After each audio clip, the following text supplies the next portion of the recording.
España nos van a presentar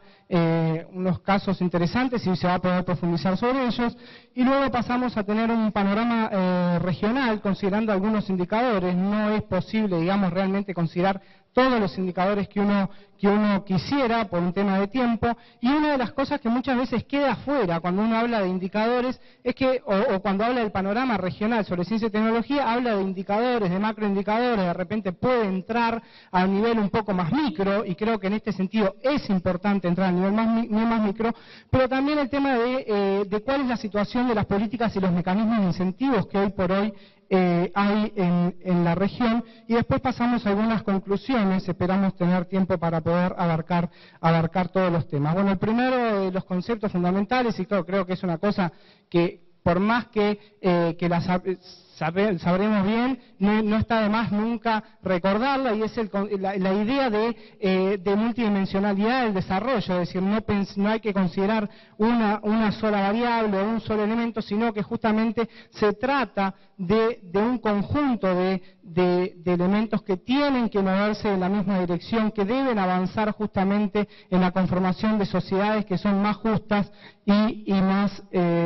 desarrolladas. Y en ese sentido, bueno, obviamente también es importante considerar el hecho que acá, digamos que actúan diferentes actores que se mueven por diferentes incentivos, y esto también lo vamos a ver que tiene que ver mucho también con el tema de innovación. En este sentido, vemos, y es bien sabido, que la innovación es una variable clave justamente para pensar en procesos de desarrollo de largo plazo que sean sostenibles y con equidad. Y en este sentido, el tema de equidad es fundamental, porque una de las cosas que vamos a ver es que aquellas sociedades que logran trazar senderos de desarrollo o transitar por sendas de crecimiento en el cual apuntan a determinados sectores con determinadas capacidades tecnológicas y conocimientos, logran justamente una mejor redistribución del ingreso, y esto al mismo tiempo facilita lo que es empujar al resto de la economía a través del consumo, a través de nuevos requerimientos que no tendría. ¿Y por qué es tan importante? Justamente por eso, ¿no? Porque impulsa y facilita lo que es la competitividad de los países, y ahora vamos a ver que no hay que pensar solamente a nivel de competitividad de los países, sino hay que tratar de pensar también la competitividad de la región. En los países que son grandes también es importante el tema regional, la competitividad a nivel de las empresas, la competitividad a nivel de las firmas también es importante. El tema de la productividad. En muchos de los países de América Latina, uno de los elementos que ha quedado un poco rezagado es el tema de la productividad. Uno dice, bueno, sí, los países siguen creciendo.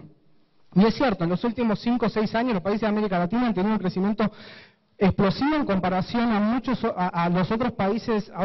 desarrollados, o incluso a la historia de los países. Pero cuando uno va a ver o trata de medir indicadores de productividad, en realidad la productividad no ha aumentado mucho. Y esto tiene que ver mucho con las capacidades de introducir nueva tecnología, de realizar nuevos productos, nuevos procesos, cambios organizacionales a nivel de la empresa y de las firmas, y cómo también se relacionan los diferentes actores del sistema de innovación. Esto da la posibilidad justamente de aumentar la productividad y mejorar la situación de repente del sector productivo. Esto también tiene que ver con un cambio en la estructura de producción de los países. Es decir, hay que justamente avanzar hacia lo que son sectores más demandantes de conocimiento, que difunden el conocimiento, que lo utilizan, y que es justamente que se transforma en la herramienta fundamental para lograr competir digamos, y de donde sale digamos el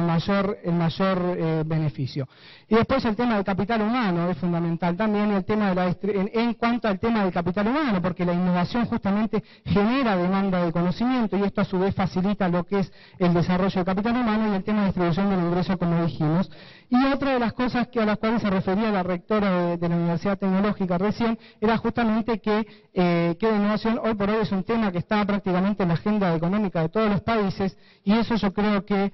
es algo positivo, aunque si bien después veremos que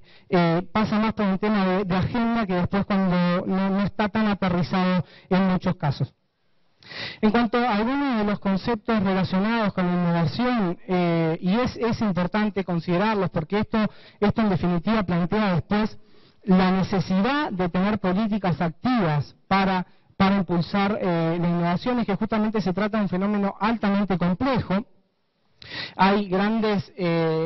procesos de prueba y error, es decir, se invierte y en realidad uno no sabe qué es lo que va a ocurrir con esa inversión que hace en investigación, en desarrollo o en otro tipo de actividades, o en qué va a terminar, hay gran incertidumbre y hay importantes externalidades y dinámicas en el aprendizaje de la innovación que son importantes. Justamente se trata de un proceso dinámico de interacción que une justamente, como decíamos, agentes, y en este sentido yo creo que es muy interesante porque obviamente son agentes que se mueven por incentivos del mercado y está bien que sea así, como en el caso de las empresas, y otro conjunto de agentes, como las universidades, que se mueven por otro tipo de incentivos, que son justamente los incentivos de no mercado, y que son los relacionados con, por ejemplo, si se publica algo, si se realiza un evento, sobre el tema del reconocimiento por parte de los pares y este tipo de cosas, que no pasa tanto por un motivo, por una motivación económica. Entonces, es importante pensar cómo se hace para generar los mecanismos justamente que incentiven la relación entre gentes que se mueven por incentivos tan diferentes. El tema de que es un elemento central en la estructura, en la estrategia de desarrollo de los países es absolutamente así, tiene que empezar en la interacción entre los agentes, la infraestructura económica e institucional es clave, o sea, porque muchas veces pensamos que, digamos, hace poco estuve en una conferencia donde había un participante de un país y decía, bueno, pero nosotros en realidad hemos hecho todo, tenemos el plan de ciencia y tecnología, tenemos los incentivos, pero realmente no pasa solamente por eso, ¿no? O sea, hay un tema de infraestructura económica, de instituciones, del poder que tienen las instituciones, y no solamente del empoderamiento de las instituciones, de cómo se relacionan estas instituciones. A veces pensamos, no, el Sistema Nacional de Innovación, tenemos todos los agentes, sí, tenemos todos los agentes, hay que ver qué poder tienen los agentes, cuál es el vínculo, y no solamente cuánto es el vínculo, sino la frecuencia que dan ese vínculo, porque podemos tener un vínculo de una vez o de 2 veces, pero el tema en la frecuencia es fundamental y muchas veces queda fuera de todo esto, porque esto es lo único que permite justamente generar círculos virtuosos de crecimiento y desarrollo de largo plazo. Y obviamente el tema yo creo que todo esto demuestra justamente por qué es importante la innovación para lograr un crecimiento sostenible a largo plazo, equitativo y con equidad. La competitividad, que era otro de los puntos que me plantearon de hablar en la conferencia, justamente nosotros lo que vemos que muchas veces los países se concentran en lo que es un concepto de competitividad que pasa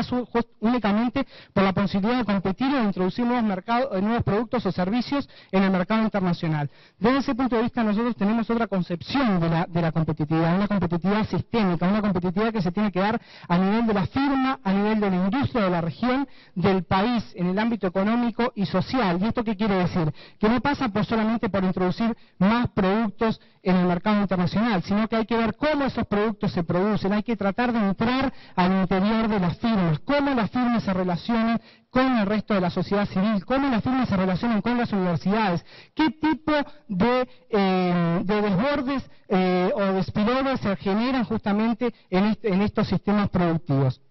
Y esto es lo que nos lleva justamente a un concepto de competitividad auténtica. Hay 2 modelos de estrategias competitivas que se pueden plantear como antagónicos, que en realidad muchos de los países de la región se han concentrado sobre todo en el modelo que ustedes tienen ahí a la izquierda, donde en realidad se han concentrado en lo que son la explotación de las ventajas comparativas estáticas, donde se busca competir justamente por bajos costos de producción, de los factores de producción, o disponibilidad de materias primas, o de repente aspectos geográficos, la situación de un país donde que está, y esto qué beneficios se puede lograr, y esto justamente. Pero nosotros lo que vemos es que en esto es un tipo de competitividad que en realidad no tiene mucha sostenibilidad, es una competitividad de corto plazo. Del otro lado,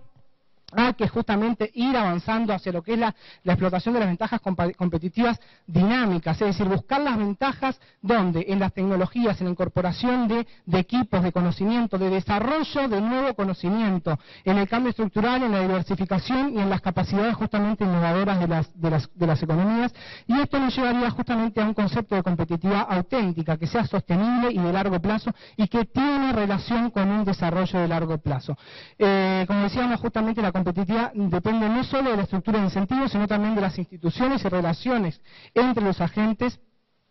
Y de acuerdo a las diferentes estrategias de desarrollo es que vamos a tener los diferentes tipos de competitividad a los diferentes niveles que tengamos.